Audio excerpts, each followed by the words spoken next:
Hey, everybody. Welcome to the Retired 25 podcast. Today with us, we have a very, very special guest, someone who has a very deep understanding of the economy, how the financial markets work, and what that means for people like us, for entrepreneurs, and how us entrepreneurs, people that are making money, people that are working very hard to make that money, can take advantage of the financial markets, take advantage of the economy to make more money and so that we can retire at a younger age. Please welcome Matt Justice to the podcast. Matt, how are you?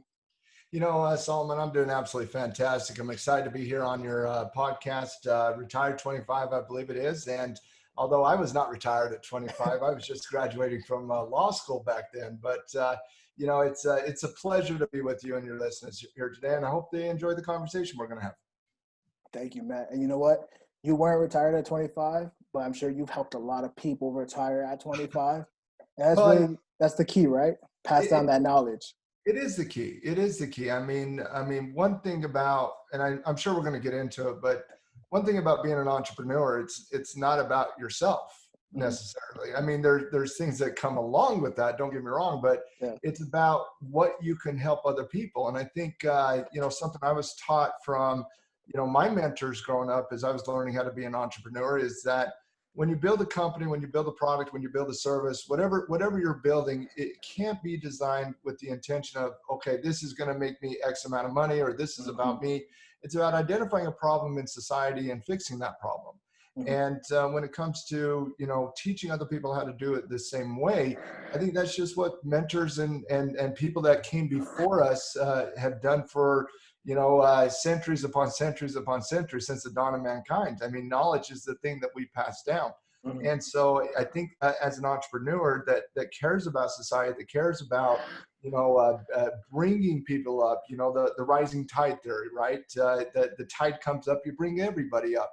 I think it's important as an entrepreneur to ensure that the future generations that come behind you, like yours, Solomon, expand and excel on top of what, my generation created. And I think that's just, the dream of most people. I mean, in America, I met you in Miami a few years ago. In America, we have this thing called the American dream, right? Yeah.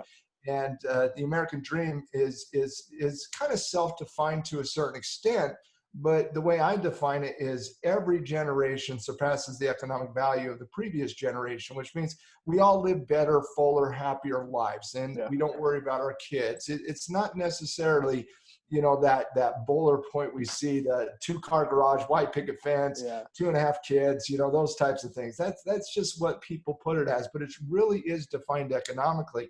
And for you to achieve that, and for society to achieve that, you can't just have that go to school mentality, go to school, get a job. You got to have the entrepreneurs out there in the world, the people that are willing to take on the risk, the people that are willing to put their neck out there to sometimes get cut off, especially in the social media environment, to get out there and build the companies, build product, build services, and then to pass down not just the company and the revenue and all that to future generations. No, not in any capacity.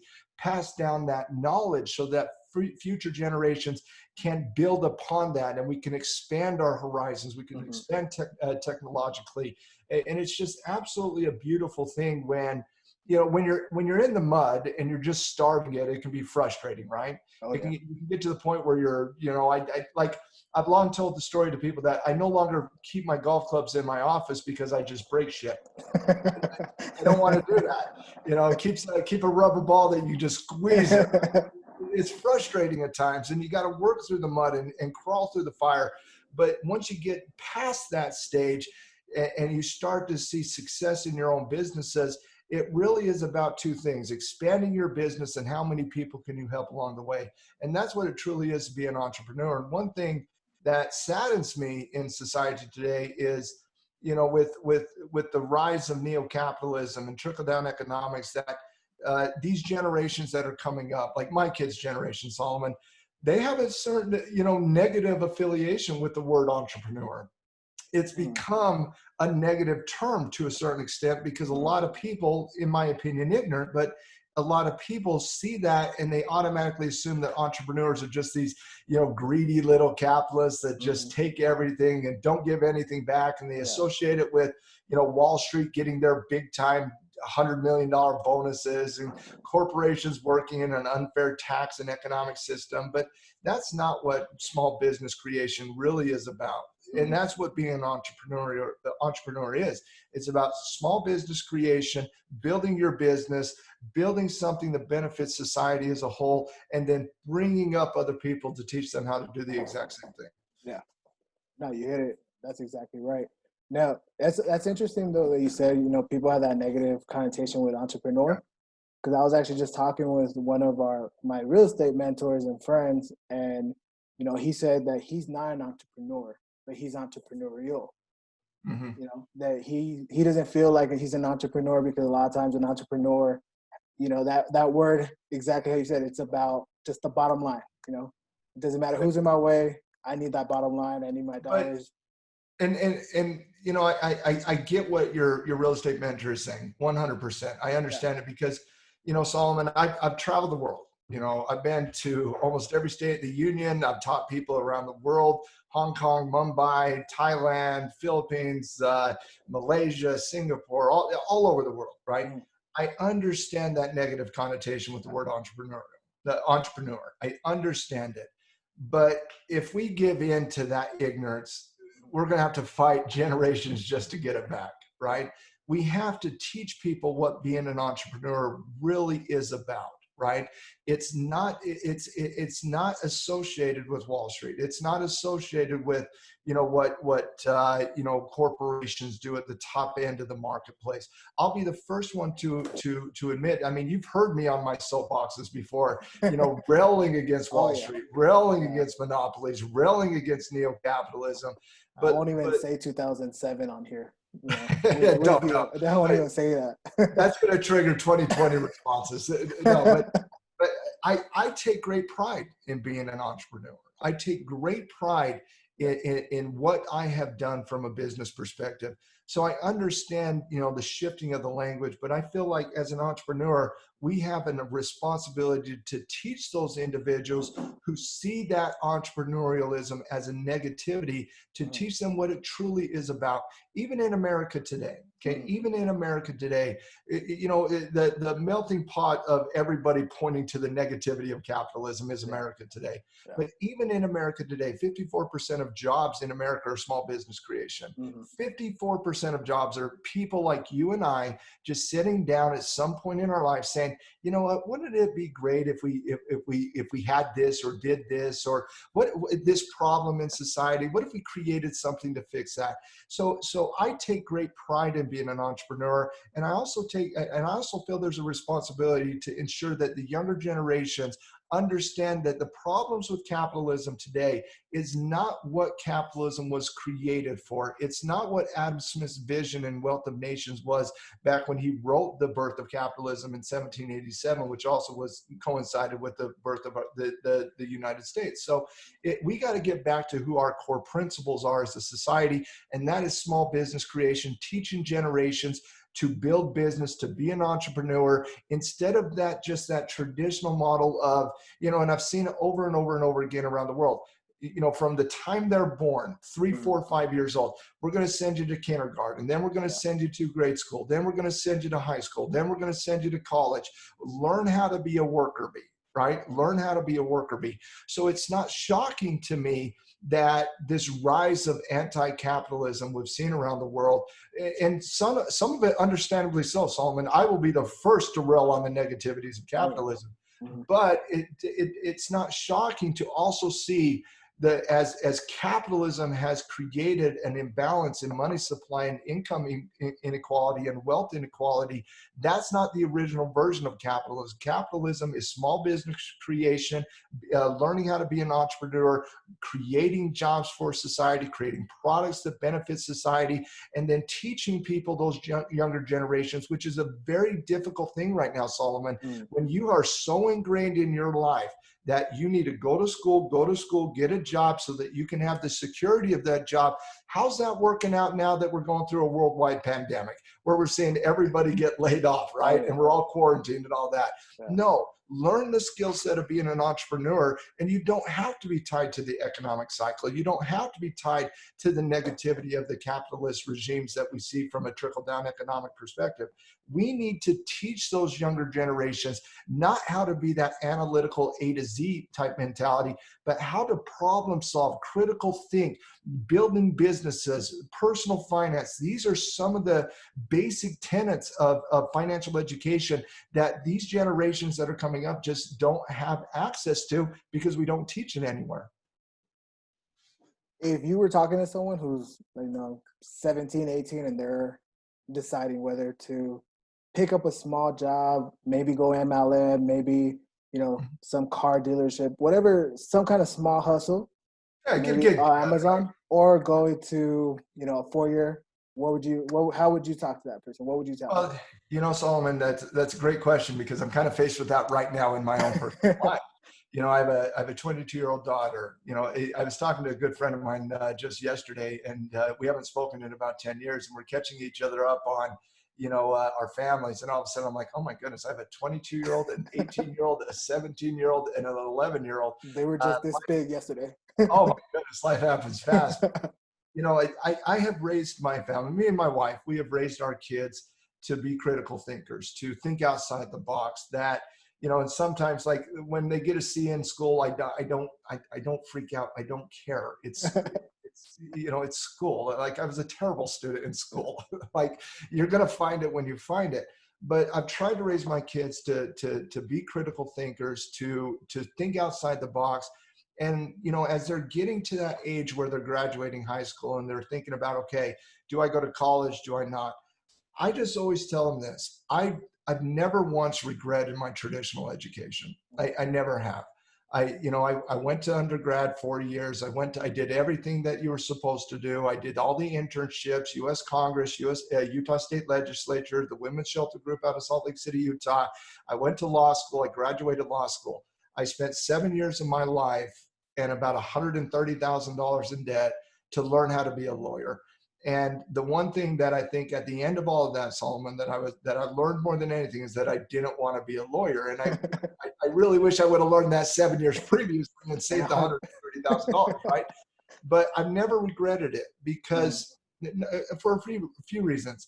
When you go to college, that's kind of the first time you're getting out there in the real world, and you're learning how to be a human being and deal with other people, and you become politically active. And even though some of the political activities I did when I was 22 I probably would not do at 42, but you learn how to just be engaged in society, right? And I think that's important. You also learn certain skill sets that are important, and also, right or wrong, society does value those traditional education routes. Yeah. And that law school degree, even though I never became a lawyer, I never intended to become a lawyer after my first year in law school, that degree opened up doors for me that probably would not have been opened up if I didn't have the quote unquote JD degree after my title. And so I've never regretted it, but I also didn't need it.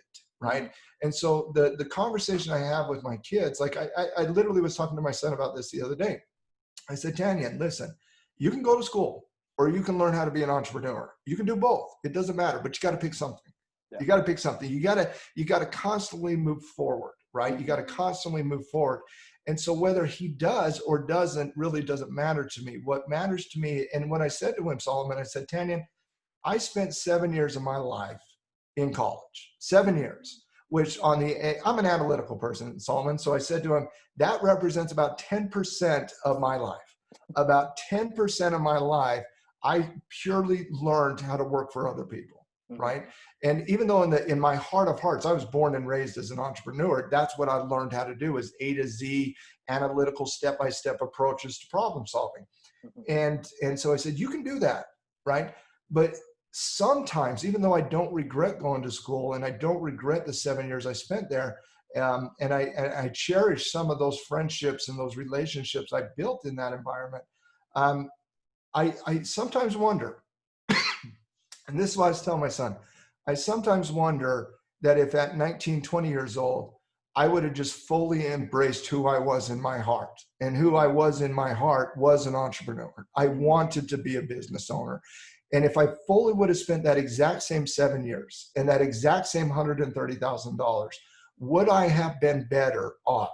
Right? Everybody can go point to the past and say, we had this fork in the road, we took A or we took B. Yeah. But the reality is, I do believe, even though I don't regret going to school, I do believe I would have had a massive leg up on the competition, a massive leg up in my own education as an entrepreneur if I would have spent that 7 years just learning how to build a business, whether that was, like an LLM, right? Something like that, whatever the case might be, it doesn't matter, right? Yeah. Going out there and going through the hard knocks of learning how to be an entrepreneur, I would have been much, much, much better off when I was 30, 35, and now 42 than if I ever would have went to law school, went into the debt. So I said to my son, I said, the choice is yours. I'm going to support you one way or the other. Whether he goes to school or whether he does not go to school is not the equation that I'm going to point to, whether I love and respect and cherish my son.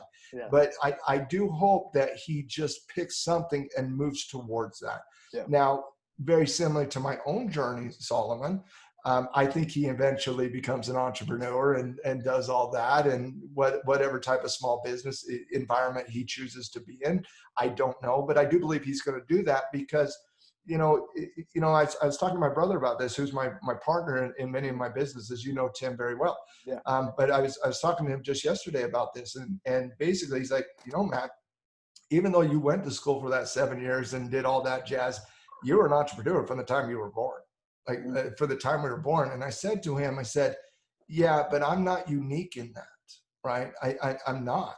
I believe that every single one of us, regardless of age, regardless of demographic, regardless of race, religion, creed, regardless of sexuality or whatever the case might be, I believe we're all created to be entrepreneurs. I think we're all embedded with that creative mentality, right? I go back to a famous quote, Salomon, that, who was it who said it? It wasn't Mark Twain. It was Albert Einstein, actually. He said, logic will get you from A to B.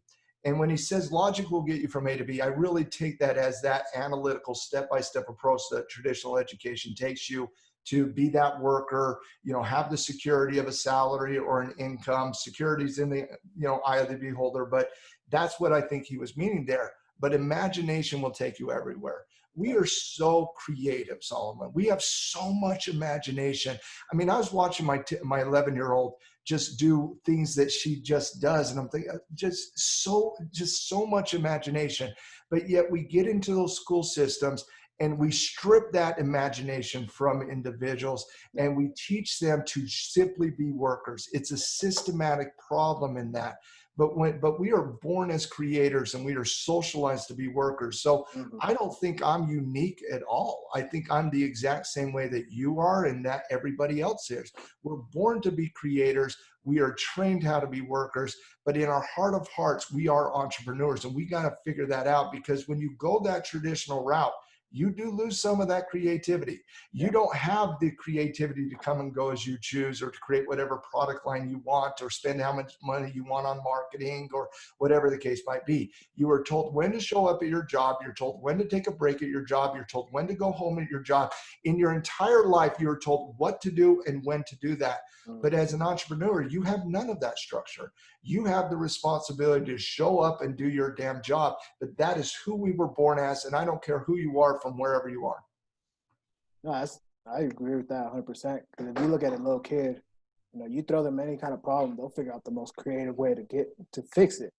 Absolutely. I know I experienced it when I was in elementary school.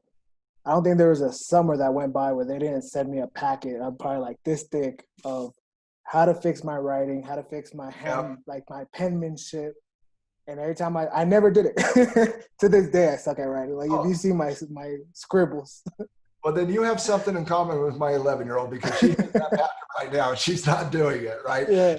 Literally, Salomon, she came into the last and she's like, hey Dad, can you help me with this? I'm like, oh, absolutely, honey. Let me help you with that. And we sat down and I'm going through it. I'm like, I can't do that. She's in 5th grade. I'm like, I can't do that. The only thing I could figure out was the creative problems, like literally the creative, like, yeah, I can figure out that story problem because I can wrap my mind around it. But, you know, she hasn't done her packet either there. So don't tell our teacher. We're lying to her right now. No, don't worry. I'll tell your teacher. The teacher's gonna be looking at this. Well, Matt, your businesses. I know that you've been entrepreneur for 10 plus years now.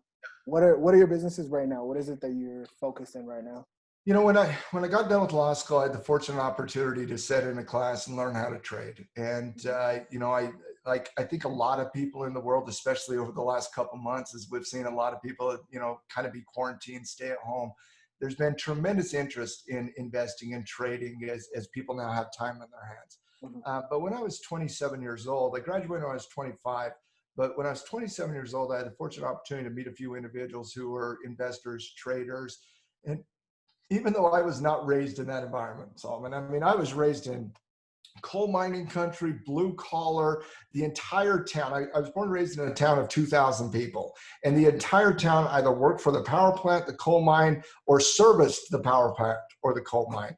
And so that I wasn't born and raised that way, but I always had this desire to invest and learn how to trade, because my father was a coal miner when I was 2 years old.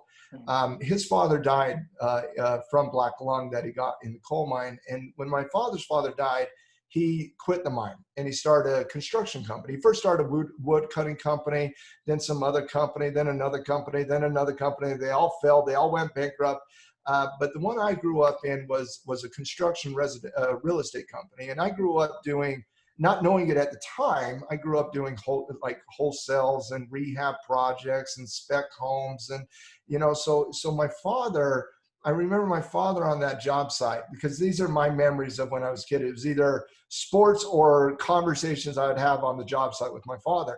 And my father would talk to us, go to school, get out of this place, get out of Emory County, Utah. There is nothing for you. And the best way to get out of this place and to make something of yourself is to go to school. And so that's what we all did. Not one justice. My father had 7 children. Not one justice in the lineage of our history. When we migrated to this country in 1850, we fled economic persecution out of the UK, Ireland, Scotland, Wales. So my generations are a bunch of mutts from the UK area. But when we came here, we were coal miners in 1850 in Kentucky. We came out in the early 20th century. We were coal miners in Utah in the early 20th century. And my family was one of those families that kind of established, Emory County, Utah, which is a coal mining country. And so everybody in Emory County is born and raised to go to the mine or the power plant. Good paying jobs, really good paying jobs, especially when you're 18, 19, 20, 21, 22 years old and you don't have any concept of money. And now you're all of a sudden, you have no wife, no kids, no debt. And all of a sudden you have $42,000 of salary a year. Man, let me go get that big truck and those toys and all that jazz, right? It's very enticing. But my father said, go to school. So we went to school. Every one of his children have higher degrees, whether doctorate degrees, law degrees, master degrees. But the reality is, almost none of us actually work in what we went to school to become. My brother has a doctor in political science. He's a trader. My other brother has I don't even know what Tim's degree is in, like some random stuff. But don't say sociology, man. I have sociology. Right?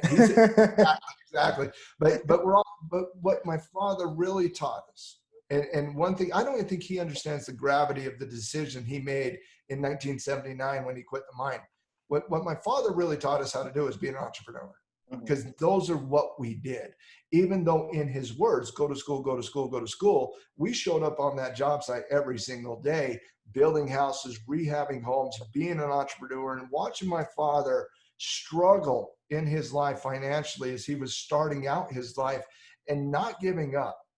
Having his first real estate company go $60,000 in the hole and have to declare bankruptcy, having his wood business go out of business, numerous other businesses go out of business, but he kept with it. He stuck with it, and he finally figured it out, right? And that's what you have to do as an entrepreneur. Not everything's going to be rosy. It's going to be very, very difficult. It's not easy to step outside those traditional norms and say, I'm going to do something different. I'm going to do something that not everybody in my life is going to support. But you got to have the belief in yourself above all things. And so what my father really taught us was how to be an entrepreneur, and growing up in that. So when I graduated law school, instead of becoming a lawyer, I actually went back home and took over the real estate business and started, expanding that business. And then when I was 27 and I was sitting down in meeting these individuals who were traders and whatnot, I mean, it just made so much sense to me. Like, they were talking to me about, yeah, you do this in real estate, but we do something fairly similar in the financial world. I'm like, oh, I've never even heard of that. What is a call option? What's a put option? I don't know what buying a stock represents. I've never done that. What are you talking about, right? But I had that itch to be, to be an entrepreneur. And entrepreneurs do not just settle on one aspect. I mean, look at some of the greatest entrepreneurs of all time, right? You take a look at Jeff Bezos right now. Jeff Bezos starts Amazon years and years, decades ago. It's an online book company. Yeah. It's an online book company. That's not what Amazon is today. Oh, no. That's not what Google is today. That's not what Apple is today. That's not what Microsoft is today. They constantly reinvent themselves to fit the ever-changing underlying conditions in the marketplace. Mm-hmm. What works, what doesn't work? Why does Amazon become this juggernaut company? Why does Jeff Bezos become one of the best CEOs in the world? Why does Elon Musk have such a massive following, but we don't care about GM and Ford and Toyota and Ferrari and all these other car manufacturers? Yeah. It's that why behind them. They constantly evolve. They constantly push the agenda. They constantly push people outside their comfort zone, right? And so as an entrepreneur, when I was taking over the real estate business, I was like, yeah, I love getting my hands dirty. And I still do, Salomon. I still love getting my hands dirty. But at the end of the day, as an entrepreneur, you got to look for opportunities in every field. And when I sat down talking to these individuals who were veteran traders and talking to me how you can take that same amount of capital you're working in the real estate market, but it can go this much further in the financial world. I mean, that really kind of tickled my greed, to be honest with you. At first, it did. Like, I was like, oh my God, I'm going to get rich quick. This is amazing. I'm not going to be retired by, I'm going to be retired like within 6 days from now. Right? Okay. I learned the hard way. That's not how it works. but I did get the interest in it. And so at 27, I quit the real estate side of the business, and I focused on the financial side of the business. And I just made a decision when I was 27 that I was going to take this as far as I could. Mm-hmm. And it was one of the best decisions I've ever made. And even though that was one of the best decisions I've personally ever made, because it really is the starting point of me becoming that entrepreneur, it was also a decision that was widely criticized within the inner circles of my family, my friends. None of them understood what I was doing. All of them thought I was losing my mind. All of them called me crazy. All of them were begging me to go back to being a lawyer, to have the security. I remember my wife screaming at me one time, being like, what are you doing? I mean, but think about it, Salomon. I'm telling people when I'm 27 years old that I am not going to become an attorney. I'm not going to take over the real estate business, and I'm going to go learn how to be a trader. I understand why they would criticize me, but those same people today are very happy I made that decision. You got to trust your instinct. You got to trust your gut. You got to take on the risk. You got to be, don't get me wrong. We're risk adverse. We always control risk, but you got to accept that as part of the equation. And I'm really happy I made that decision. And so are many, many other people. Yeah. And I know right now, I feel like a lot of people, this pandemic really pushed a lot of people over the edge to, start a little online hustle from their home. I know Etsy shops have really blown up. So, during this time. So I think a lot of people are starting to finally, they trust themselves. They got that little gut feeling. They said, all right, let me do it. There's an itch, right? There's an itch right now. Yeah. And we're seeing it across the board in many industries. Amazon, small business sellers. My wife is starting a soap business, Salomon. I love the fact she's now embracing entrepreneurial. I just absolutely love it. But and you know where she's going to look to sell that Etsy. So the ability to become a small business owner today is greatly enhanced given the fact that we have all these online companies that we can sell through, right? That we can promote through. Social media has been a bane of society, but it's also been beneficial in many aspects as well. And so there is an itch there. There is an itch.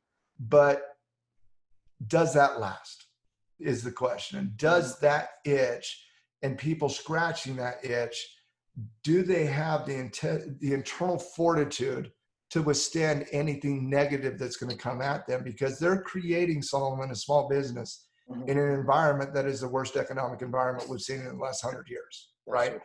And so do they have the ability to overcome the negativity that's going to happen to them? And the reason I say that is I'm seeing a lot in trading right now, Solomon. I mean, we've seen the rise of the retail traders over the last 2 months. We've seen accounts, a record amount of accounts being opened up at Robinhood and other type of brokerages like Robinhood. I believe latest count was in the last 4 months, we've seen 8 million new accounts at Robinhood. Wow. You've seen millions of accounts at TD Ameritrade, E-Trade, Scottrade. And a lot of this is the younger generations basically that were just sitting around not doing anything because they no longer had a service job. They were furloughed or laid off or quit, out of the concern about the pandemic. Now they're getting into an environment where the market was just going up after the Fed did what the Fed did with their monetary policy and just historic fiscal policy coming out of the U.S. government as well. But now in the last 2 days, Solomon, the market is just getting its face kicked in. Do those new traders, I was literally talking about this on our halftime report today. Yeah. Do those new traders have the internal fortitude to withstand taking a loss? Because they are getting their ass handed to them today, getting destroyed. They've never taken the loss since they started trading because the market just went up. So can they withstand that? That's a question I truly do have for those younger generations that have never had to deal with loss before, right? And now because they grew up in an environment in the last 12 years, Solomon, your generation, right? Grew up in an environment in the last 12 years where they haven't had an economic recession. They haven't had a massive downturn in real estate or a massive downturn in the stock market. Yeah. And now they're starting to go through that. Do they have the ability to come through that on the other end better, bigger, badder, and better? My generation, we went through the dot-com. 7 years later, we went through the subprime. We were built for this stuff. I mean, literally, we were built for this stuff. Yeah. Your generation has not had to deal with that negativity. Yeah. The labor market's been under 4% unemployment for the last 8 years. If you wanted a job, here's a job.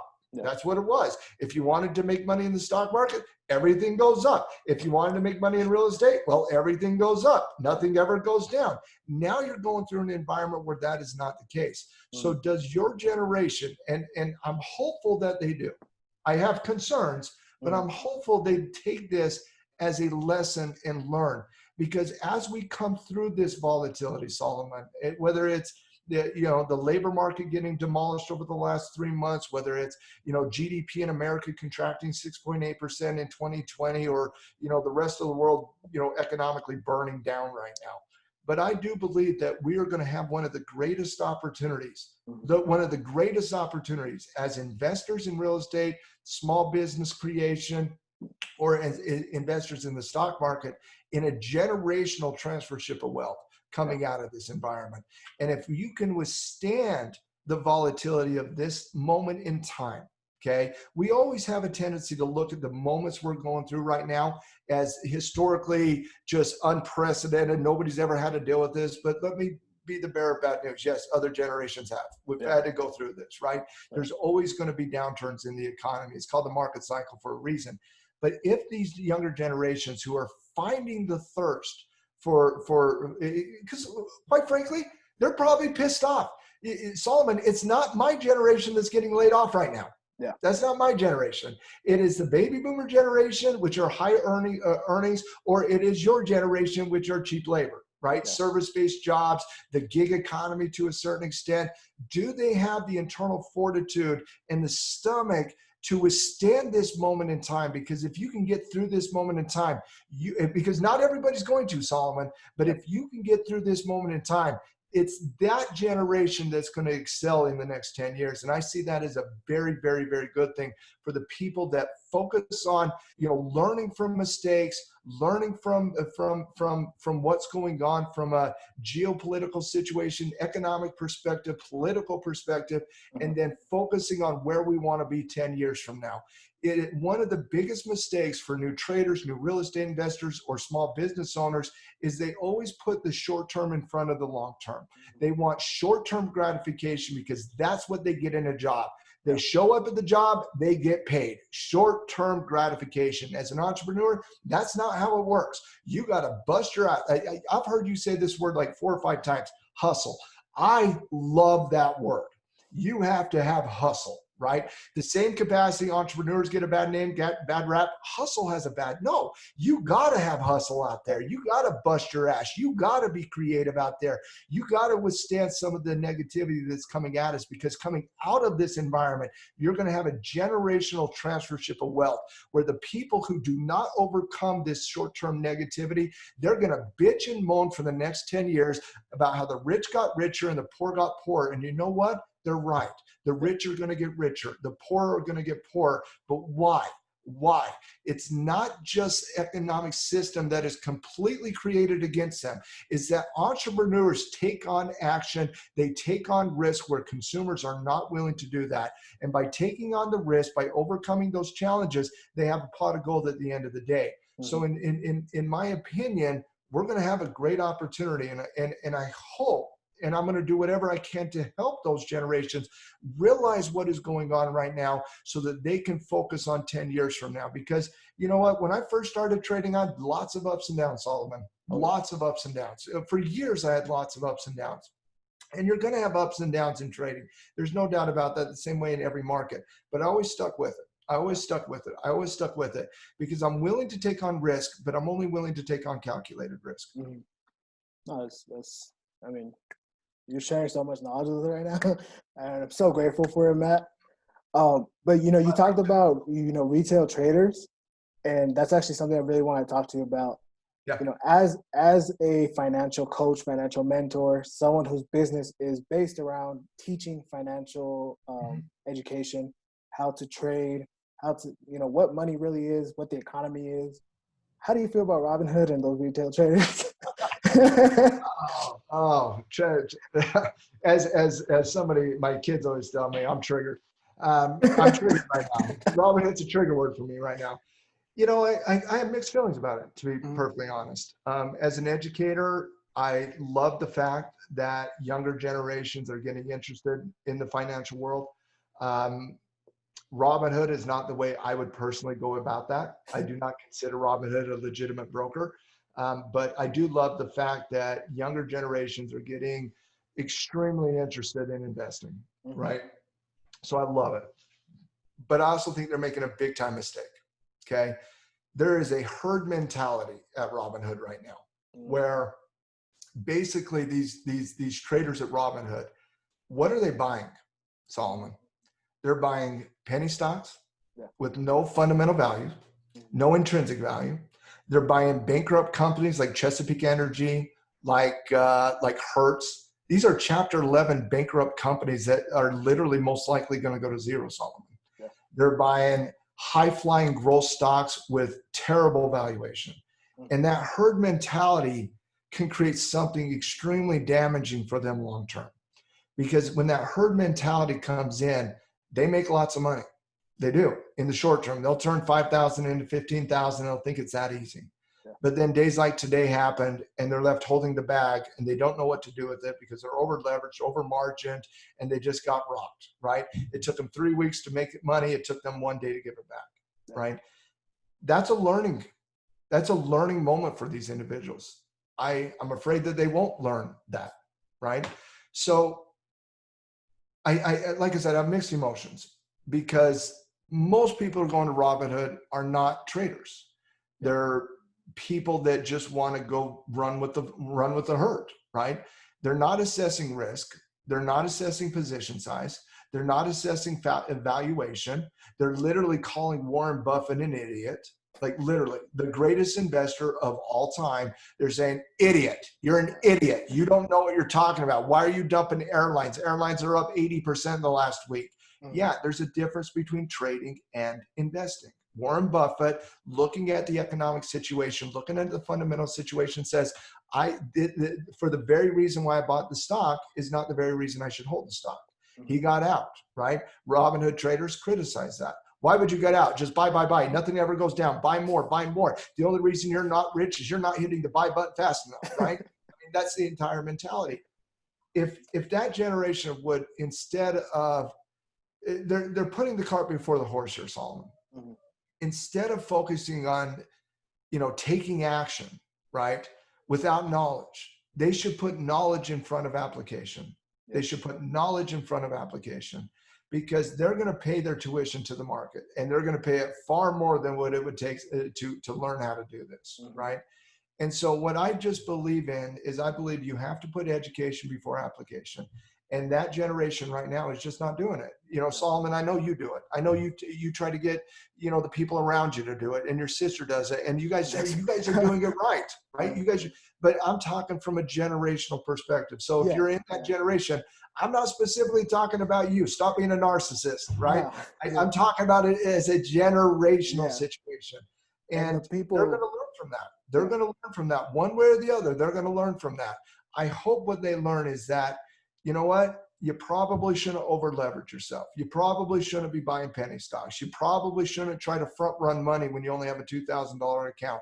And for the love of God, do not criticize the Oracle. That is just bad karma. I mean, literally bad karma. It's not shocking to me that the stock market's going down literally 2 days after, people are on Twitter saying Warren Buffett's an idiot, right? No, this is what Warren Buffett does. He has $90 billion. Compounded gains for his 70 straight years. Yeah. Get rich slow. It's like losing weight, Solomon. Get rich slow. You do it slow, you have a tendency to keep it. You do it first, you do it fast, you have a tendency to give it back. Exactly. And you're right. The people that are listening to this, if you're being educated, you're doing it right. And let me tell you, you are 0.000% of our generation. Listen, I tell the joke all the time. The baby boomers learned how to save money, right? Yeah. When that didn't work, my generation learned how to use debt, okay? And when I mean my generation, Generation X, we went into debt, because it's like, well, my parents' generation, it's free, right? It doesn't work any longer. So let's just go spend all our money. And then your generation is like, I have no clue what the hell to do. So let's just money and I don't have debt. Spend all our money. So it's when I talk about my generation, I'm not talking about every single individual within a generation. We're talking about 40 million Americans that are millennials, or say, no, not 40, 60 million Americans that are millennials. So but it's also what I told my son. I said, Tanya, if you do embrace being an entrepreneur, though, okay, it's going to be hard. It is. It's going to be hard. You're going to have moments in time you have doubt, you question yourself, you're going to have sleepless nights. It's going to be difficult. Mm-hmm. But just think about this. An entire generation that only knows how to do what? Work for other people. Well, they got to work for somebody. Yeah. Right? And there's a lot of competition for that, which means I don't have to pay them very much money. Yeah. I mean, that's the reality. Yeah. And, I think when we met, I was the youngest person in the classroom, I think. You were. Yeah. So, that tells you a lot about the mentality. But I was actually having this conversation probably about 5 or 6 weeks ago with one of my friends, one of my oldest friends. And she was asking me, she straight asked me, I have X amount of money. What do I do with it? I want to invest it in the stock market. Mm-hmm. I said, cool. First thing you should do is go educate yourself on how to do that. Yeah, you don't want to have to ask that question for the rest of your life, right? Yeah. Oh my God, Solomon, I cannot tell you how many emails, text messages, phone calls I've had from people that, friends, family, nephews, brothers, community, people I met 10 years ago, extended family, all of this, college friends. I mean, you name it. What should I buy right now? What should I buy right now? Right. And I have a tendency to tell them to buy something that I think will go down because I want them to learn a very valuable lesson. Don't ask a trader what exactly you should buy. They're not going to give you they're buying. I can promise you that, because it's it's almost to the point of offensive to a certain extent. Yeah. I spent 15 years of my life learning how to do this, mastering this, sleeping, eating, breathing, how to do this stuff, right? I countless hours. I can't tell you how many hours I've had in system development, data design, you name it, just back testing systems, all of that. And yet I'm just supposed to tell you what to buy, and so that you can criticize me when it goes down? No, so you can come yell at me. You know, I remember one time I had an extended relative call me up, and this is back when Tesla was trading like about $40 a share a few years back. And Tesla just surpassed $1,000 a share, by the way. Yeah. But he calls me up and he's like, hey, no. They were at a dinner, and they're like, hey, Matt, I got some money coming into me, and just give me a stock to buy. Just give me a stock to buy. And I was in a good mood, you know, maybe I had a couple glasses of wine. And, like, you know what? Buy Tesla. Buy Tesla. And they're like, oh yeah. And I'm like, yeah. And this is back when I was a early adopter of all things Elon Musk. I mean, I was one of the original fanboys. I loved Elon Musk. And I think he's a little crazy right now, but I still love his entrepreneurial genius. He's just, sometimes you get the quirky with the genius, right? Yeah. And I said, buy Tesla. And I didn't know how much money he was bringing in. And I didn't know how much, you know, shares he was going to buy. Ding, ding, the market's dead. But he went out and bought Tesla. A few years later, he bought a Tesla car. And he told me that a lot of that came from his gains he had on the Tesla position that I recommended to him. And he asked me what next he should buy, right? And I'm like, I didn't get a steak dinner. I didn't get a thank you card. I didn't get a Tesla. I didn't get anything, right? And so I had a stock I was pretty bearish on. I was like, all right, go buy this stock, right? And he ended up losing money. He's never asked me what to buy again. Beneficial for all of us. You don't want to spend your life constantly having to ask other people what they're doing, because because think about it as a trader. If you're constantly have to get advice from somebody else on what they're buying, where do you think you rank in the order mechanism of that buying opportunity, right? I mean, think about that. I mean, stocks go up and down based on volume, right? You have increasing demand, stock goes up. You have decreasing demand, increasing supply, stock comes down. It's a free market. And if you are getting advice from second hand, third hand, fourth hand, fifth hand, what order, where do you rank in that order? You're the last to buy is who you are, which means you are the first one to lose money is what you're doing. You're buying when everybody else like me is selling. You're selling when everybody like me is buying. For example, take the airlines right now. The airlines have had massive movements over the course of the last month. I mean, most airlines, like take JetBlue, Alaska, and they've all doubled in price, and now they're all getting their just handed to it. And I guarantee you, coming back to the Robinhood, they're holding the bag, they're upside down on margin, and they're capitulating, and they're scared because now they're losing money, and they're going to capitulate and get out. And Salomon, they're going to get out right when the real traders come back in, right? We get out, we come back in. We get out, we come back in. Timing is absolutely vital in the financial world. And when you're talking about this world, the world of finance, this is not your mom and pop market here, Salomon, right? This is not the GMs and the GEs and the Fords and the of the world, right? This, when I was learning how to trade, 5% of the volume in the market was done by high frequency traders. What that means is algorithms, right? Algorithms would do the buying and selling, and a lot of that 5% was Wall Street, hedge funds, and so on and so forth. Today, Salomon, that number's over 90%. Over 90% of the volume is attributed to algorithms in the market. So if you're the individual who needs to go out and send a text message, check Twitter, check Facebook, call up your buddy who used to trade back in the day, and they're like, yeah, I'm looking at this, or I'm looking at that, or I'm looking at this. Or if you're the guy on Robinhood or the gal on Robinhood, and you're going to the top 20 highest volume candidates on Robinhood, you're like, wow, a lot of people have made a lot of money there. Yeah. The only way to actually make money is to hit the sell button. And by the time they're getting into the market, it's already coming down, right? And you're seeing that happen literally today, as we just, heard the ding ding from Thinkorswim. We saw that today, right? Timing is absolutely everything. And so what I would suggest for the people that just want always that next quick hot tip, realize two things. Where are you getting the hot tip from? That's number one. What incentive do they have to put out the hot tip? Are they front running? Are they trying to get something to get you to buy something that they're trying to dump in a pump and dump? So question where that hot tip is coming from. That's number one. Number two is in a hot tip scenario. I mean, this is the biggest problem with hot tips. You don't know the position size of the trader you're getting the tip from. Yeah. You don't know their money management system. You don't know what their trade management strategy is going to be.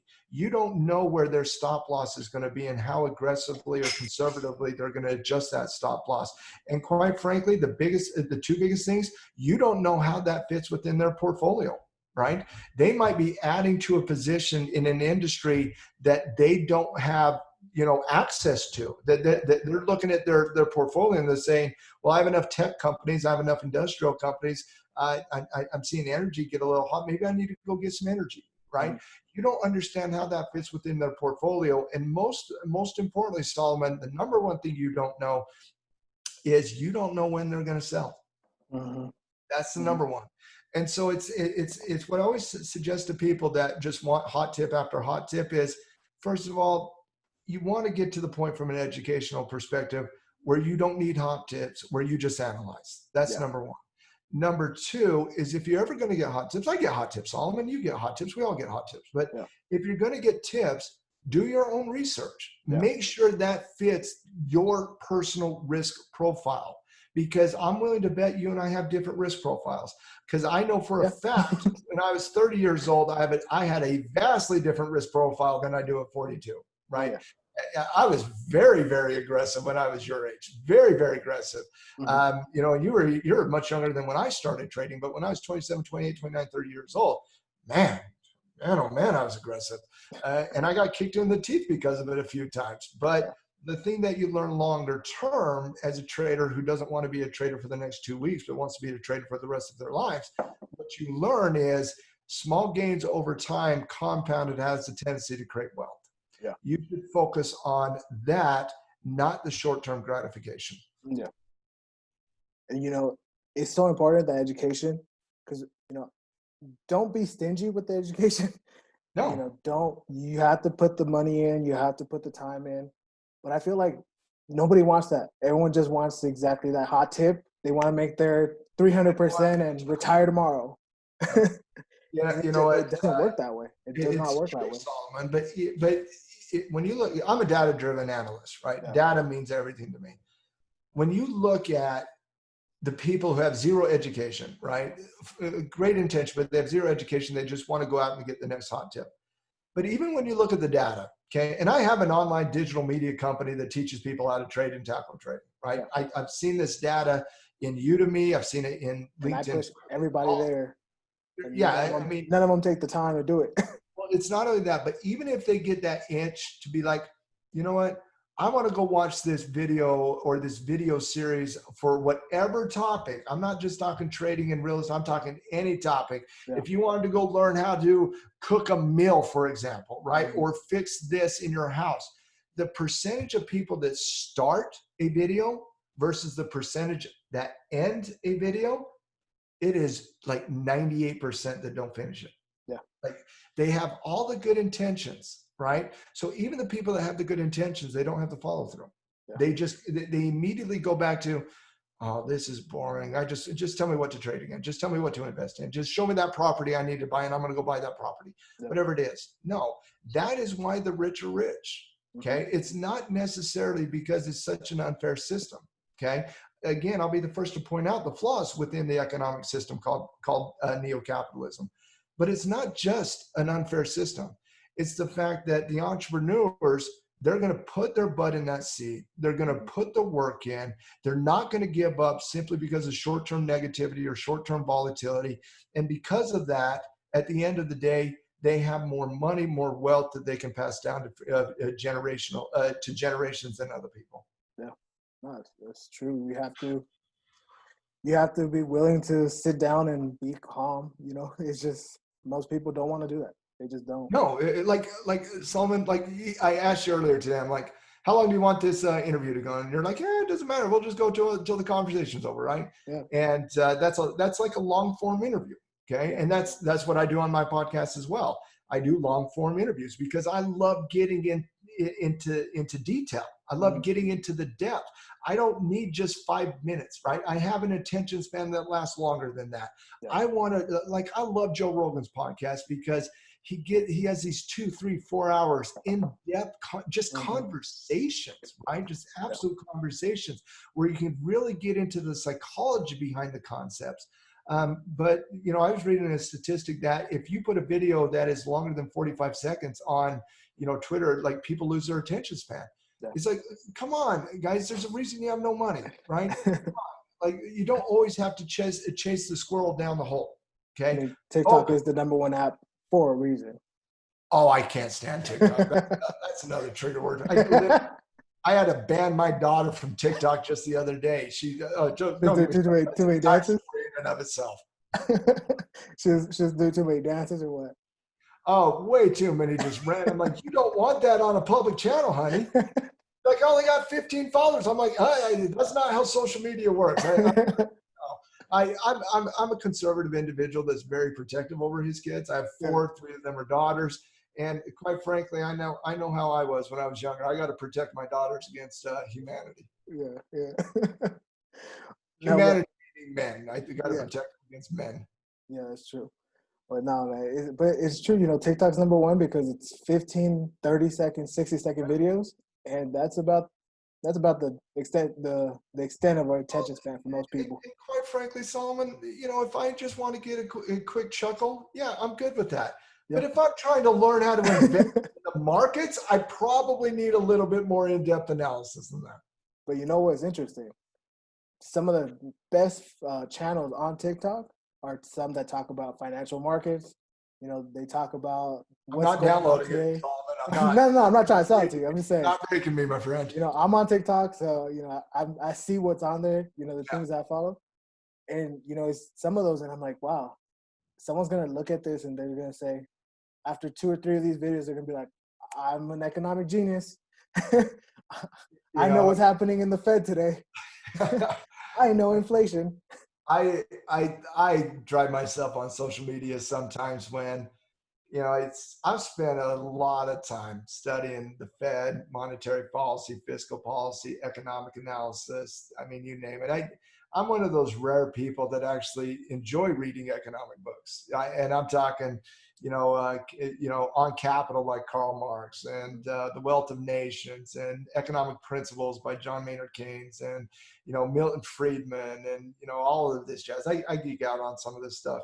And market cycles, what creates market cycles, fiscal policy, all of that jazz. The evolution of economic philosophy over the last 250 years or so. And I sometimes have to, take it. It's like I told my daughter, she was posting some stuff on TikTok. I'm like, no. Before you hit send, you need to take a walk, think about it, and then make a decision after you've had some moment of time to think about it. I got to do the same thing on Twitter sometimes when I'm watching armchair economists out there just giving out whatever they think is going to happen. Where I really got to hold my tongue is from the president. I really got to hold my tongue there because I see the propaganda economically that he just puts out there, and I'm just like, that's not accurate. Larry Kudlow, Steve Mnuchin, they understand what's going on from an economic perspective, but they're just putting out just the rosy colored glass. They got the beer goggles on. You've had about 14 beers and it's 1 o'clock in the morning. Just go home and sleep it off. And they're like, yeah, but what about this, Dad? Let's just go ahead. So sometimes I got to take a step back and be like, that's just not how it works. But, think about what you say on Twitter before you put it out there. Nah, I follow it. I love you on Twitter, man. I hold back. I can kind of see that sometimes in your tweets. I see that because I know you, from all those courses that we've taken. So I know how you think. I know how you talk. I'm like, all right, this is like the PG version of what he really wants to say. I got him out. There's no doubt about that. Yeah. No, it's, I mean, I understand it to a certain extent. I am a political individual. Yeah. I was kind of born and raised to care about politics, and, I've voted in every election that I've ever been able to vote in, and I'm not shy about my voting record. I voted for, My first presidential election, I voted for Bob Dole, there, Solomon, 1996. And then I voted for George Bush in 2000. I voted for Bush in 2004. I was a twice Obama guy in 2008 and 2012. I do miss Obama, and I voted for Hillary Clinton in our last election. So I'm not shy about politics. I'm a conservative individual from Utah. I was born and raised conservative. I'm a fiscal conservative. I'm a monetary conservative. I'm an economic conservative.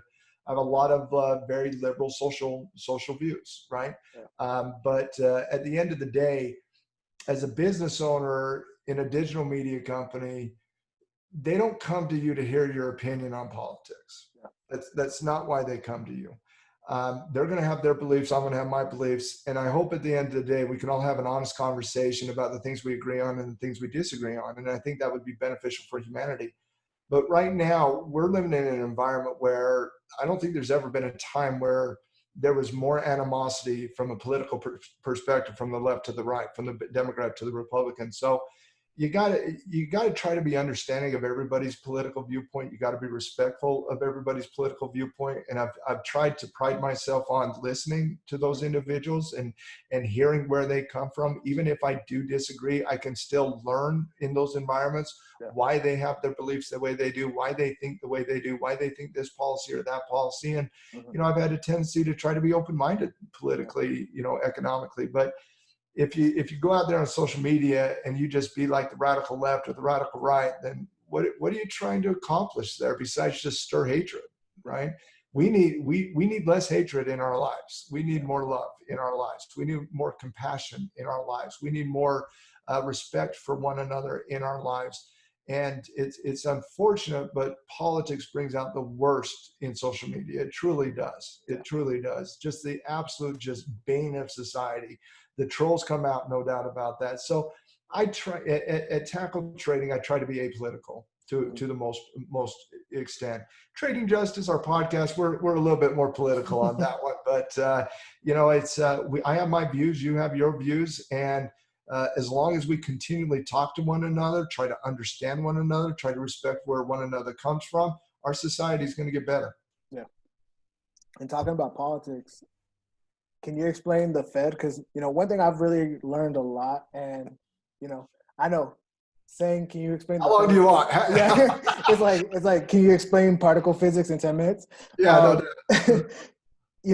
Something that I've really learned is that entrepreneurs, small business owners, absolutely do not understand economics, do not understand the Fed, don't understand when, It's also why they fell. Yeah.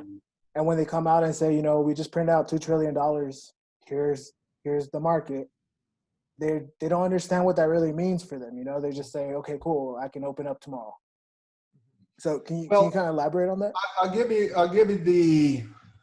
the quick version. Yeah. Right?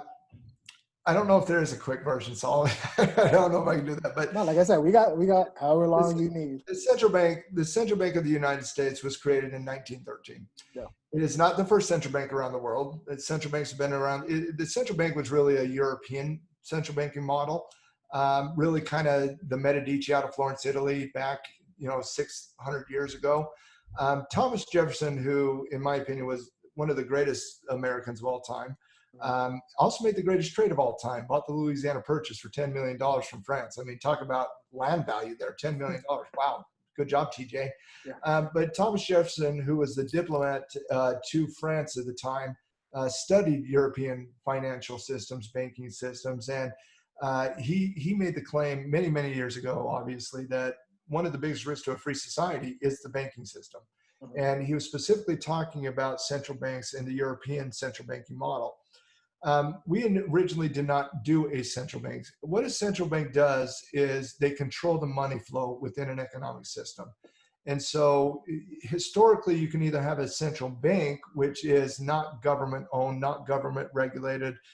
Think about that as a privately owned banking cartel is what a central bank is. Or you can have the nation's treasury, control the money supply. Well, for the most part, we had two central bank experiments in the 1800s, but for the most part, we were a treasury-driven, state-driven, monetary system up until about 1907.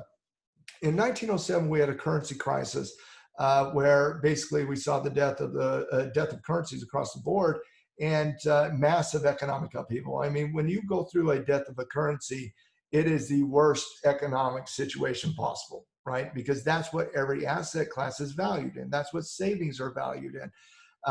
So when that happened, we went through this massive economic upheaval, and there's a great book that was written many, many years ago called The Creature from Jekyll Island. And if you want to learn how the creation of the central bank happened, definitely go ahead. I highly recommend that book. Once again, it's called The Creature from Jekyll Island, which, paints the picture of how we created the central bank.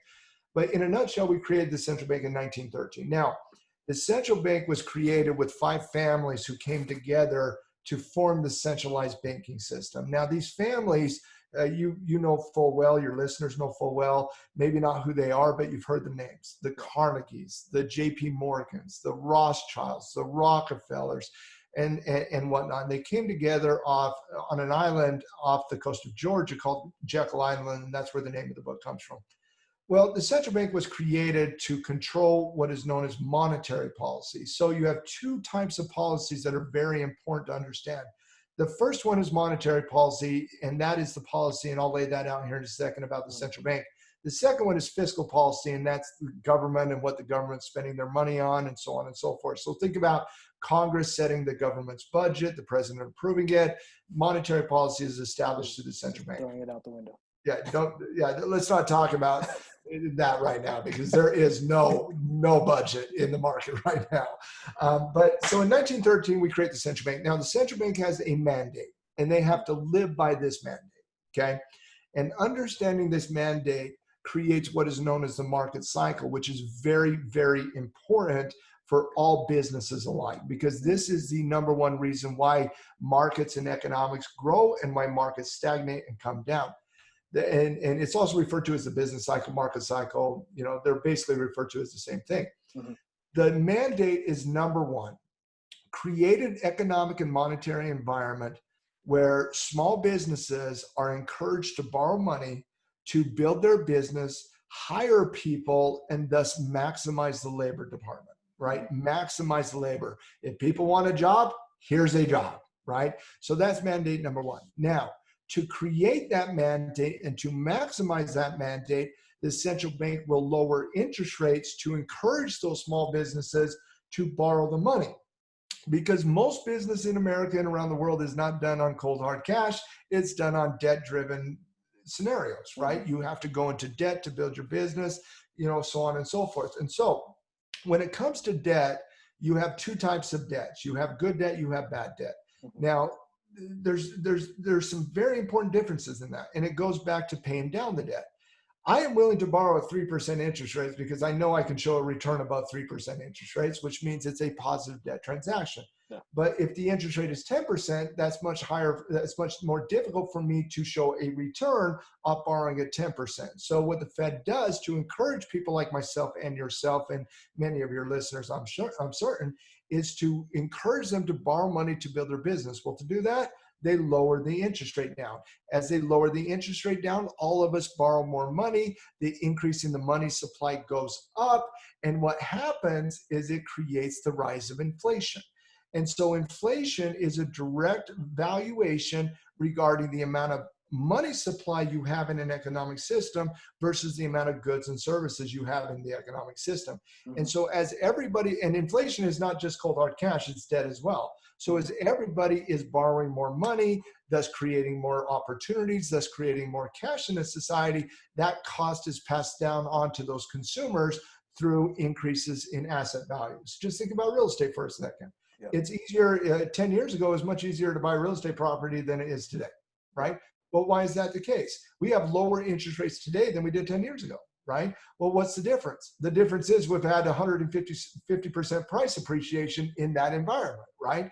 And so as money comes into the system, inflation goes up. Well, dual mandate number 2 is to control inflation, because there is nothing worse economically than hyperinflation. And so the Fed has to control inflation. And so as asset prices go up, what the Fed has to do to discourage people from borrowing more money is they have to increase the interest rate gradually. And as they increase the interest rate, all of a sudden, Solomon, you, myself, and many other people, we're like, oh, well, I can't really afford to pay that type of interest. So I'm going to curtail my debt spending.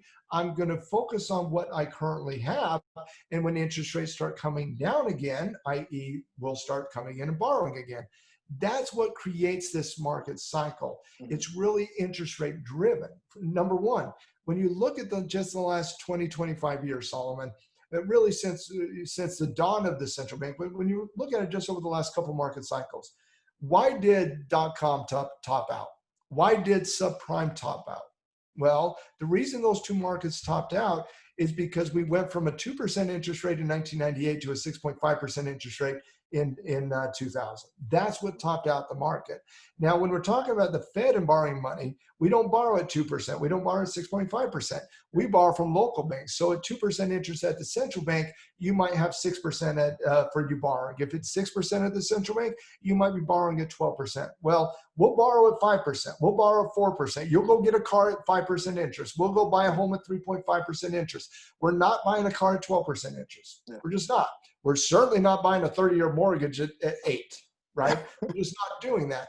And so what happens is as you start raising the interest rate, it sucks out the money supply. Markets have a tendency to come down in that environment. And then as the markets are coming down, well, what does the Fed do? Well, they raised the interest rate to 6.5% in mid-2000. Well, by the bottom of the dot-com crisis, all of a sudden they went from 6.5% interest down to 1% interest. And so as the market is coming down, when the Fed lowers the interest rate to the point of encouraging all of us to go borrow more money, well, guess what we start doing? We go borrow more money. What do corporations do? Go borrow more money. Stock at a cheaper valuation. What do real estate companies do? They go borrow more money to expand their real estate holdings because now it's at a much cheaper interest rate. Same thing happened in subprime. Well, what happened in subprime? 2005 through 2007. We go from that 1% interest rate we had at the low of 2002, and we go to a 5.5% interest rate in early 2007. Well, what does that do? Sucks out the money supply. Corporations stop borrowing, and then all of a sudden markets have a tendency to come down in that environment. Well, again, market cycle comes down. S&P 500 goes down 57%. Real estate values are getting absolutely slaughtered. Well, what happens in that environment? The Fed goes to a zero interest rate environment, announces quantitative easing, the expansion of the balance sheet, and all of a sudden, markets miraculously have a tendency to go back up. So understanding the Fed, there's an old rule of thumb in the market: do not fight the Fed. Understand the Fed doesn't mean you have to like them, Solomon. You know I don't like the Fed. I want to ban the Fed. Yeah. Audit the Fed and kill the Fed. So I don't like anything about the Fed. I don't think they represent the people. But at the end of the day, they're not your friend, but they can't be your enemy. Yeah. You have to understand the Fed and then put your money to work with what the Fed is doing. And so, understanding economics, understanding market cycles, understanding the central bank and their role in the market is so vitally important for both small business creation, corporations, the stock market, the real estate market. Every single thing at this point in the market is always about the Fed.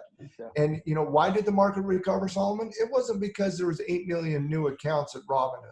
Why the market started recovering is because the Fed increased their balance sheet from 4.2 trillion to 7 trillion. And the United States government increased their US debt from 24 trillion to 26 trillion. When you have $5 trillion of new money coming into the system within such a short time frame, I promise you markets are going to respond in one direction. That's up. Yeah. So the question that a lot of traders have right now, the question that a lot of real estate investors have right now is, has the Fed overshot the moon here? Yeah. Do they still have the ammunition to support anything that might come down us at the pike? But once again, just briefly understand the Fed. They control monetary policy, interest rates, and they have a dual mandate, right? 2 is fiscal policy. Fiscal policy is done from a government perspective. Where do they put their money? The most important aspect of fiscal policy is when we go through situations that we've been going through in the last 3 months in this worldwide pandemic, economy shutting down. What role do the Keynesian economists play here? And that is to stimulate the economy. And so understanding fiscal policy, understanding monetary policy can give you a leg up in where to put your money, when to put your money on the table, when to sit on the sidelines. It is okay to sit on the sidelines and watch the fireworks sometimes, right? So where to put your money, what areas of the market to put your money in. Like, for example, right now, I wouldn't touch a bank with anybody's money, because how are they going to make money? How is a bank going to make money when we just today saw a record low on the 30-year mortgage rate, how is a bank going to make money when they have a zero interest rate policy? So understanding monetary policy, the central bank, the history of the central bank, and specifically Keynesian economics through fiscal policy helps you understand the market cycle, and understanding the market cycle understands when you want to be aggressive versus when you want to be conservative as an investor. Yeah. And you know what? If you're listening to this, I'm gonna plug you in right now, Matt, because I like sharing things that I'm passionate about. I like sharing things that are good, that have helped me grow as not just an entrepreneur, but as an individual. So if you're listening to this, if you're interested, learning more about the economics, maybe educating yourself to trade so that you're not one of those Robinhood traders that in 2 weeks you're done with it and you're deleting the app. We'll teach all you Robinhood traders how to be here forever. Come on now. Where can people find you, Matt? Where can people learn? A couple places. Number one, tackletrading.com.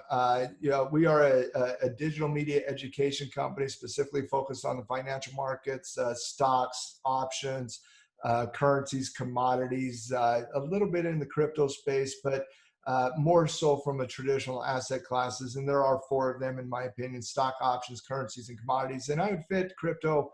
It's a debate. Crypto is in the commodity versus the currency space, but we are an education company that teaches people how to invest in the market, how to trade the markets, how to assess proper return versus risk, proper probability analysis, technical analysis, fundamental analysis, behavioral analysis.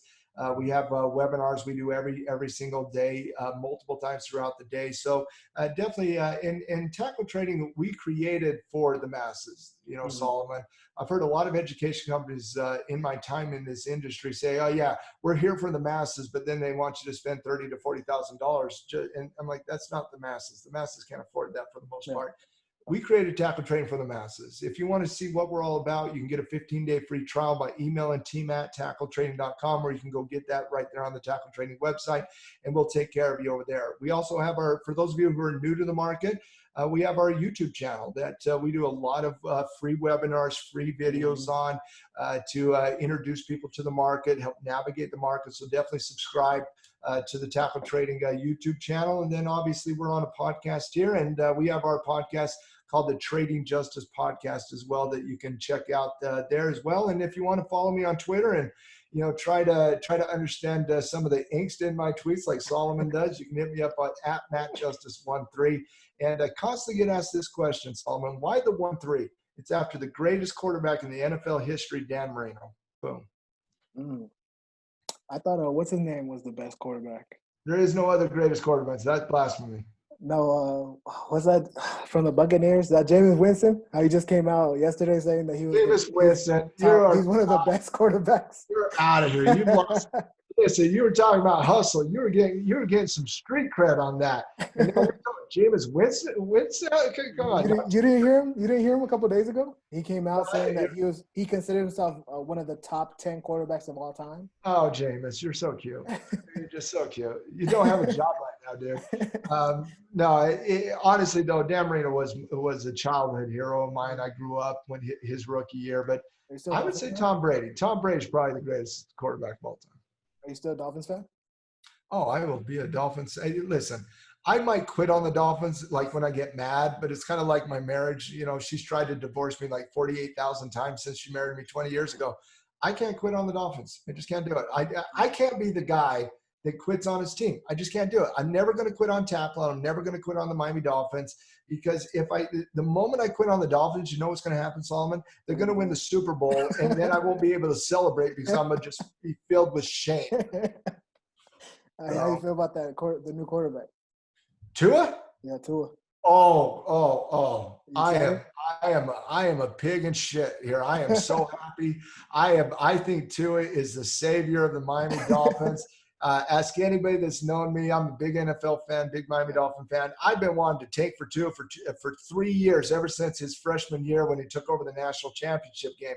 I love Tua. I just got to learn how to pronounce his name. I'm a country hick there, Salomon. But no, I'm a big fan of Tua. I love Tua. I can't wait to see him on the field. I got a Salomon homie. I'll hook you guys up so he can coach you up on that. Yeah, I see. It's all about education, Salomon. Yeah. It's about Wait, education. hold on. You're in Utah. Just go down to Utah State. No.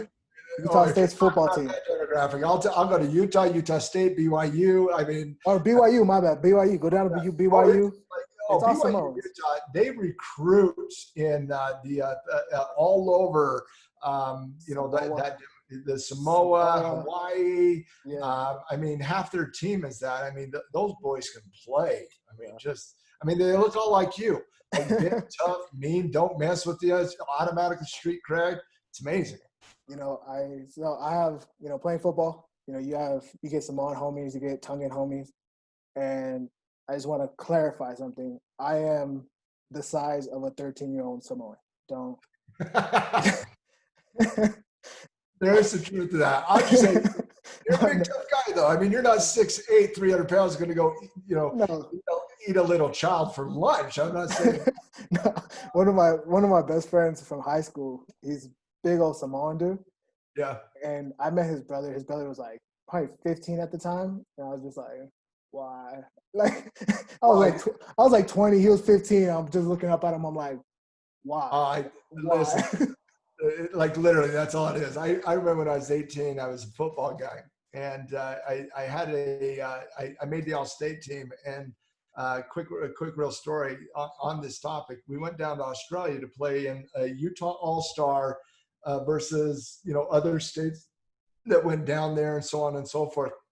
But I remember I was from a small school, right? I was from a small school. I was not used to those big old boys from Salt Lake City and the upper end of Utah. And all of a sudden, there's all these Samoans and Tongans, like 6'5", 320 pounds. And I'm like $170, wide receiver. And I'm like, oh my God, they're going to kill me. Like literally kill me. I'm sure every time they called a slant route, you're just like, no. Oh, I was change the play. Like I was the no fear guy. You are not going to, and like they're calling a 7 route. And I'm like, I accidentally ran an out. Like I was not going into the middle. There was it took my head off. You're like, oh, coach, my bad. I thought you said this play. Oh, you said 6. Oh, my bad. Yeah. Next time. I got you next time. And then that 7 goes into a 15-year-old post, so you get behind the linebackers. But no, it's there is that road to BYU. There's no doubt about that from there. Oh yeah. So how you feel about cryptos, Matt? What's your position on cryptos? Oh, because I hear a lot of people, they love them. They say that the world economy is going to be decentralized, and it's the only way to really make sure you're safe in these next 5 to 10 years, especially with what we're going through right now with the pandemic. And I just call BS on all that. It's such a complicated topic to me. Like, there's so many different cryptos. I've been in and out on crypto over the years. The first time I was introduced to crypto was October, November, somewhere around that time frame of 2013. And, there was a news headline that a crypto exchange by the name of Mt. Gox, which used to be an exchange of Magic the Gathering cards, for if you believe that, got hacked and $400 million worth of Bitcoin was stolen. And once that came into the news, I was already analyzing Bitcoin before then, but once that came into the news, Bitcoin, and again, don't quote me on this, I'm trying to just go from memory here, but Bitcoin went from like $1,200 a coin down to like $180 a coin, right? Yeah. And I just felt like I was interested in Bitcoin at the time, and I just felt like that was a massive overreaction. Because a lot of times you see this in the market. You see negative news come out, you see an initial just sell everything mentality, and then you realize it might have been an overreaction to the situation. We've overcorrected to a certain extent. And so I bought my first crypto back in November of 13, and then I traded it in and out and whatnot. By the time of the mid-17, I was completely out. And this is just kind of some of my flaws to a certain extent. Once I see consumer society fully embrace something, and specifically from a get rich quick mechanism, we're going to be millionaires in a day type philosophy. I'm just out. I'm out of that because I know it's going to be crazy volatile in those environments. And so I was completely out of the crypto space, Ethereum, Litecoin, Ripple, Bitcoin, I was done. Tim, my brother, my partner, he stuck with Bitcoin, but I was completely out. The one question I have, because I am interested in Bitcoin, I'm not interested in any of the other coins, and they are not inflationary protection. They are pure speculation, pure speculation. The original design of Bitcoin, though, was it was supposed to be a decentralized monetary currency that did not have a central bank associated to it. It was the people's money to a certain extent. The algorithm that was created was supposed to end at some point to where you couldn't create a hyperinflationary environment because there was going to be limited supply to a certain extent. But the evolution of the crypto market has been fascinating to go against a lot of those original designs. Decentralization, no inflation. We've had multiple forks and multiple splits with the crypto space. Well, Bitcoin just split a few weeks ago. It was like a month ago, right? Yeah. They just did a 2-to-1. So they're trying to create, as this happens, as they start getting more demand, they try to create more coins to satisfy that demand. Yeah. And so I think some of the original designs in the crypto space are no longer viable. And I get a little frustrated when I hear those arguments in 2020, when those arguments have really kind of been blown out of the water in the last 3 to 4 years. I'm not interested in anything in the crypto space outside of Bitcoin. I am getting more interested in Bitcoin, especially as we've seen more data recently that it's been a little bit of a safe haven in those crypto space, the same way gold is in the commodity space, and the same way the dollar is in the currency space. So I'm more interested in Bitcoin at this point from an investing perspective. Trading Bitcoin seems just insane. Like, why would you do that? Massive margins, random volatility, very driven. It can move up or down 20% in a day and nobody would be shocked. You can get much better return for risk and probability analysis in the stock and the options in the commodity market than you can in the crypto space. So in my opinion, I wouldn't look to trade Bitcoin, but if Bitcoin continues to evolve to act like a safe haven, I do think it would be on my watch list of things in the future. But as of right now, no, I have zero interest in that. I'm too involved in options and commodity trading at this point. That's the thing about being a trader, though. There is so many things to trade. There are so many things to invest in. Thousands upon thousands of stocks, multiple different currencies, all those different commodities, tons of crypto. There's so many things to invest in, trade in. You don't have to do it all. Yeah. Master who you are. You don't have to be the jack of all trades. Master who you are from a system perspective. Yeah. I think a lot of time when people think about investing, and this is something with like the retail traders, right? Yeah. I feel like a lot of people go into Robinhood because they want to feel grown up and investors. And, that's kind of the same thing. It's like they want to invest in everything. They want to be real estate moguls. They want to be Warren Buffetts. They want to be in the futures markets. They want to be. They want to have their greedy little fingers in everything. So just in case something works out, they're a part of it. But going back to Warren Buffett, and Warren Buffett's one of my, he should be an idol of everybody from an investing perspective. He didn't start out buying all these different stocks and all these different real estate properties and all these different businesses. He started out buying one stock, and then he expanded that. Master one thing and then build, right? Master one thing and then build. I quit, for example, I quit real estate when I was 27 years old. After this next market cycle, I'm most likely going to get back into real estate because I got the other thing unlocked, right? And so be the master of something and then expand that portfolio. Don't like Buffett said many, many, many years ago, don't diversify. Diversification is a loser's mentality. Focus, specialize, right? Because and don't get me wrong, Buffett believes in diversification the same way I do, but he was talking about that the traditional version of diversification by buying mutual funds is what he was talking about. But that's not diversification. When you buy XLE, for example, which is the energy sector, that's not diversified. They all move in line with one another. Right? Mutual funds are not diversification. ETFs are not diversification. He was talking about focus. Focus on that company. Focus on why you want to own, for him, Coca-Cola, right? Yeah. And he said one of his first investments out there, and this is what I tell all new investors and new traders, is when they ask me, well, what should I buy? What should I buy? I always ask them the question, what do you like? Yeah. Right? Start with value investing. Mm-hmm. What do you like? That's what Warren Buffett's mentor asked him in 1952. Okay, what do you like? And he liked Coke. He liked drinking a can of Coke. He enjoyed the taste. And at 90 years old, he still drinks a can of Coke every day. And he still pays for exact change at McDonald's, and he still lives in the house he grew up in. You don't have to show it. Be it, right? Be it. Too many people, my generation and yours, they want to show the bling, bling, bling, bling, bling, like they have that hustle. No, you don't. You're showing it. Yeah. Don't show it. Don't tell it. Do it, right? Become that. Focus intently with the desire of a thousand suns. Focus. Don't let anything stop you. Master something and then build on that. You don't start building a house by putting on the damn trusses. Build that solid foundation and then expand on it. It's the same thing in absolutely everything. It's the same thing. Education, preparation, application. Too many people put application before the first two.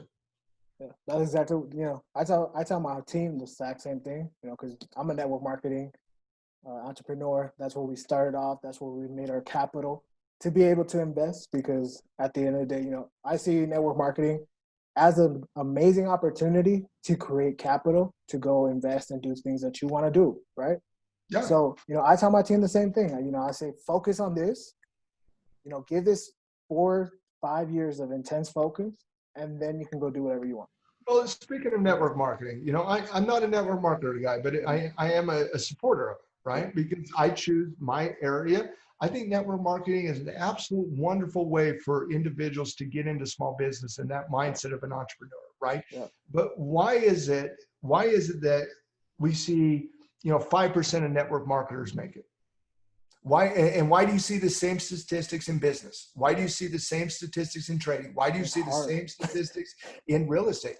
Because it's not easy. Yeah. It's not. It's easy. Go to school, get a job, get fired. That's easy. You have no control in any capacity, right? Yes. But in terms of any other area of that, when you are an entrepreneur in a small business, you have to have, number one, you got to bust your ass. Mm-hmm. You're working when other people are playing.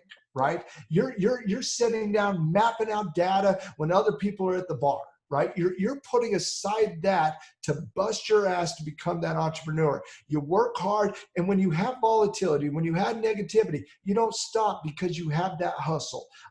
You have that vision of where you want to be 10 years from now, and you are going to do anything in your power to get to that moment in time. And if you have to crawl through fire, crawl through fire. If you have to crawl through mud, crawl through mud. If you're going to have a million people tell you can't, you be the one person to say, bullshit, go get it done. Go put the work in and make them naysayers eat crow. You have that perspective, you have that vision, you have that hard work, you have that mentality. That is why the cream rises to the top, is because they bust their ass, they work their ass off, they overcome negativity, they don't let people tell them no, they have that vision to where they want to see their family, their life, their community, their society in the future, and they're not going to let anybody stop them from doing that. That's why people rise to the top in business, in finance, in real estate, in network marketing. It is not a magic pill. It's not the magic 8-ball. It's not a lottery winner. It is a very simple equation. Hard work plus application equals success. Done and done. Yep. 1,000%. And I tried not to get on a soapbox there, Salomon. No. I tried to keep it down. When I started off, I was 2016, December, I graduated, Arizona State. Yeah. Literally the day I graduated, I went straight back home. The next day I was in training with my, network marketing mentor. I had no time. I was, I already knew coming out of university, I was going to go network marketing because that's what my mom was doing. Mm-hmm. She was making more money than I was going to make in a whole year and a month. And I'm like, all right, that math does not add up to me to go work my degree for what she's making in a month when she has no degree. No. And so, I went straight to it. And one of the things that I found, trying to share that with my friends, that's why I lost them all. Oh yeah, You lose them Solomon, all. you'll get new and better friends. I promise you. Oh, I have new and better friends. Yeah, you'll But get new and better ones. for the people that are starting off, that's such a difficult thing to do. To accept to lose those people that were your family, your safe space. And it's difficult, but you have to go through it. You have to just say, I know what I want, and they don't want that, so that's cool. Like I say, everyone can eat, they just can't eat at my table. It's true though. I love my friends from back in the day. Yeah. Right? I love them. I love them dearly. When I see them, we chit chat, we tell stories of back in the day. You remember this time? You remember that? Like, always you remember this moment in time we acted really stupid, right? Yeah. But I don't talk to them about business, and I don't talk to them about economics, and I don't talk to them about finance. I don't talk to them about investing or trading, because every time I've ever done it, it always revolves around, well, can you tell me what to do? Yeah, I can tell you to go do what I did. I put myself through education. I put myself through years and years and years of data-driven analysis. If you walked in these shoes, you would have a different perspective, right? But the last thing, and I know we're kind of summarizing here, Solomon, but the last thing I'll say is this: if you haven't read the book Think and Grow Rich, please go out and read that great book by Napoleon Hill. Yep. And any mindset book that you've ever heard about in the last 100 years, Solomon, has been influenced by Think and Grow Rich. Oh, yeah. The 7 steps to this success, the 3 steps to this, the 5 steps to that, right? It all comes back to what Napoleon Hill talked about in Think and Grow Rich. Andrew Carnegie in 1917 tasked Napoleon Hill with finding the recipe for what success was, right? And Andrew Carnegie was one of the most successful business owners of all time, the richest man in the world at that moment in time. And Napoleon Hill, for the next 20 years, and I believe he published the book in 1937, but went out and he interviewed all these successful business people from different industries, different walks of life, different ways from life. And he came up with 13 rules that create a successful individual, right? And he was talking, he wasn't talking like friendship, marriage, he was talking business, right? And there's some of them that are a little old, like that wouldn't work in today's environment. Like, you got to have a good woman by your side, right? Well, we don't say that any longer, right? So there are some that are dated, okay? But this was 1917 through 1937. But the last one is very important. What ultimately led to these individuals crowning success, regardless of the industry, when they all said the same thing. Right before their greatest success was their biggest failure.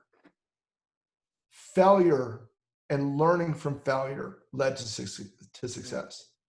Too many people in society today are worried about falling down, scraping their knee, getting hurt, losing money, worrying about what their friends think about them, worrying about what their parents think about them. I love my parents. I don't want their life. I got to live mine, right? I got to raise my kids. They're too worried about what people on Twitter will think, Facebook will think, Instagram, my God, TikTok and Snapchat and all of that. They're too worried about that. Yeah. Visualize where you want to be and do anything you can to get to that moment in time. Because I promise you, if you become that success, all of these naysayers that looked at you and hated on you at the moment in time, they're going to be on your coattails and they're going to work for you. And they're going to be very thankful that you paid them a nice little wage or a nice little income or a nice little salary so that they can have your 2-car garage and white picket fence and so on and so forth. But you own the world. Focus on that. Where do you want to be in 10 years from now? And put the steps in place that you need to do to achieve that, and let nothing stop you. As that's a very important point that you talked about, how some of the rules are dated, but so many people get hung up on that shit. They get hung up on the negative things, the stuff that doesn't fit for them. Yeah. Everything I've read, I listen to people that I don't personally believe in their beliefs. I don't, they might have some political beliefs that I'm just like, how do you think like that? Yeah, that's crazy. What are you doing? Yeah. Yeah. But, they have some good knowledge. And, something, I think Bruce Lee said it. Research your own experience, absorb what's useful, reject what is useless, and add what's essentially yours. And, you know, I've applied that to every time I read a book. You know, I take what I can use. I leave whatever I don't need or whatever I can't use, what doesn't apply to my life. And I think that's what a lot of people need to do. You know, you got to get out of your own head. You got to get out of your own personal beliefs and accept that people can help you, whether they don't have the same beliefs as you, whether they don't have, you know, the same vision of the future for you. But you can learn something from them. How you Well, guess said, what, you know, Solomon? you have to listen. Yeah, you didn't have the same belief when you were 20 that you do today. Exactly. I didn't have the same belief when I was 30 that I do at 42, right? Life changes, life happens, we evolve. And even with people, whether it's economically, politically, or investing, even with people you have staunch disagreements with, if you listen, you can learn, right? Even if at the end of the day you shake hands and agree to disagree, you can still learn. You know, I had a law school professor just beat it into me one time, Matt.